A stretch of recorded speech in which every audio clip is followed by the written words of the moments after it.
Hi friends, welcome to crazy recipes. నేను మీ మాదిరిని. ఇవాల్టి మన టేస్టీ రెసిపీ ఏంటంటే మామిడికాయతోటి పచ్చడి ముక్కలు. మామిడికాయ అంటే ఇష్టం లేని వాళ్ళంటూ ఎవ్వరు ఉండరండి. పచ్చి మామిడికాయతోటి ఒక్కసారి ఇలాగా పచ్చడి ముక్కలు తయారు చేసుకోండి. పుల్ల పుల్లగా, కారం కారంగా సూపర్ టేస్టీగా ఉంటుంది. వేడి వేడి అన్నంలో అంత నెయ్యి వేసుకొని ఈ మామిడికాయ పచ్చడి ముక్కలు వేసుకొని తింటే అబ్బా సూపర్ ఉంటాయండి. ముందైతే మనం 2 పచ్చి మామిడికాయల్ని గట్టిగా ఉన్నవి అలాగే పుల్లటివి తీసుకోవాలి. ఇప్పుడు దీని మీద ఉన్న చెక్కు మొత్తాన్ని కూడా నీట్గా తీసేద్దాము. మన చేతులకి అలాగే మామిడికాయకి అస్సలు తడి అనేది ఉండకూడదండి. ముందుగానే మనం మామిడికాయని కడుక్కొని నీట్గా తుడుసుకున్నాకే మాత్రమే మనం పీల్ తీసుకోవాలి. ఇలా చేసుకోవటం వల్ల మనకి మామిడికాయ పచ్చడి ముక్కలు నెల రోజుల వరకు నిల్వ ఉంటాయి. ఇప్పుడు మొత్తాన్ని చెక్కు తీసేసాక సైడ్ కట్ చేసేసి మనం మామిడికాయ మొత్తాన్ని కూడా టెంకె లేకుండా చిన్న చిన్న ముక్కలుగా కట్ చేసుకుందాము. ఇక్కడ చిన్న చిన్న ముక్కలు కట్ చేస్తున్నానండి. మనం తినే ప్రతి ముద్దకి ముక్కలు వచ్చి సూపర్ టేస్టీగా ఉంటుంది. టెంకెని వాడకుండా తీసి పడేద్దాము. ఇలాగే 2 మామిడికాయల్ని కూడా పీల్ ఆఫ్ చేసేసుకొని చిన్న చిన్న ముక్కలుగా కట్ చేసేసుకుందాం. ఈ టెంకెల్ని వాడకూడదండి. మీరు కావాలంటే ఈ టెంకెల్ని లాన్లో కానీ గార్డెన్లో కానీ పెట్టండి. చక్కగా మామిడికాయ చెట్టు వచ్చేస్తుంది. మనం వీటిని ఇప్పుడు చిన్న చిన్న ముక్కలుగా కట్ చేసేసుకుందాము.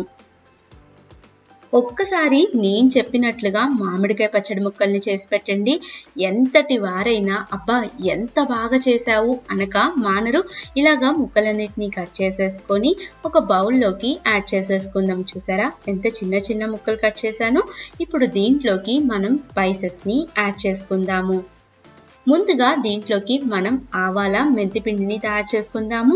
స్టవ్ మీద ఒక వెడల్పాటి బాండి పెట్టుకొని 1 స్పూను ఆవాల్ని బాగా వేడయ్యేలాగా చూసుకుందాము. అలాగే 1/2 స్పూను మెంతుల్ని కూడా వేసుకుందాము. ఈ 2 కూడా లైట్గా గోల్డెన్ కలర్ అయ్యేదాకా మాత్రమే ఫ్రై చేసుకోవాలి. అంటే 3 నిమిషాల పాటు వేయించుకుంటే సరిపోతుందండి. ఇప్పుడు మనం స్టవ్ ఆఫ్ చేసేసుకొని వీటి మొత్తాన్ని కూడా మనం వేరొక ప్లేట్లోకి తీసి పక్కన పెట్టుకోవాలి. ఇవి ఫ్రై చేసుకునేటప్పుడు తిప్పుకుంటూనే ఫ్రై చేసుకోవాలండి.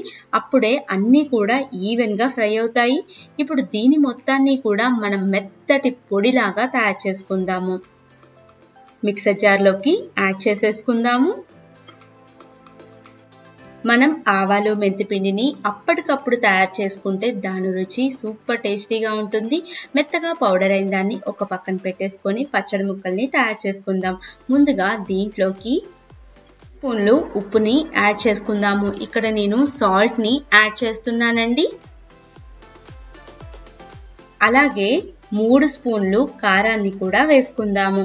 కారం కొత్తది ఎర్రటి కారం అయితే చాలా టేస్టీగా ఉంటుందండి. ఇక్కడ నేను గుంటూరు మిరపకాయలతోటి కారాన్ని తయారు చేయించుకున్నాను. సూపర్ టేస్టీగా ఉంటుంది ఈ కారం అయితే. అలాగే ముందుగా మనం తయారు చేసుకున్న ఆవాలు మెంతుల పిండిని కూడా దీంట్లోకి యాడ్ చేసుకుందాము. ఇవన్నీ కూడా మామిడికాయ ముక్కలకి బాగా కోటయ్యేలాగా చేసుకోవాలి. అలాగే చిటికెడు పసుపుని కూడా వేసుకుందాము. పసుపు యాడ్ చేసుకోవటం వల్ల మనకి పచ్చడి బూజు పట్టకుండా బాగా కలర్ఫుల్గా ఉంటుంది. ఒక ముక్కకి ఉప్పు కారాలు స్పైసెస్ అన్నీ బాగా పట్టేలాగా చూసుకోవాలి. ఇప్పుడు దీంట్లోకి మనం పోపుని వేసుకుందాము. స్టవ్ మీద వెడల్పాటి బాండి పెట్టుకొని 7 నుంచి 8 స్పూన్లు ఆయిల్ని యాడ్ చేసుకోవాలి. పచ్చడి కాబట్టి కొంచెం నూనె ఎక్కువ ఉంటేనే ఎక్కువ రోజులు నిల్వ ఉంటుంది. అలాగే రుచి కూడా చాలా బాగుంటుంది. ఇప్పుడు దీంట్లోకి 1/2 స్పూను ఆవాలు అలాగే 1/2 స్పూను జీలకర్రని కూడా వేసుకుందాము. 2 కూడా లైట్గా ఫ్రై అయ్యేదాకా ఫ్రై చేసుకుందాము.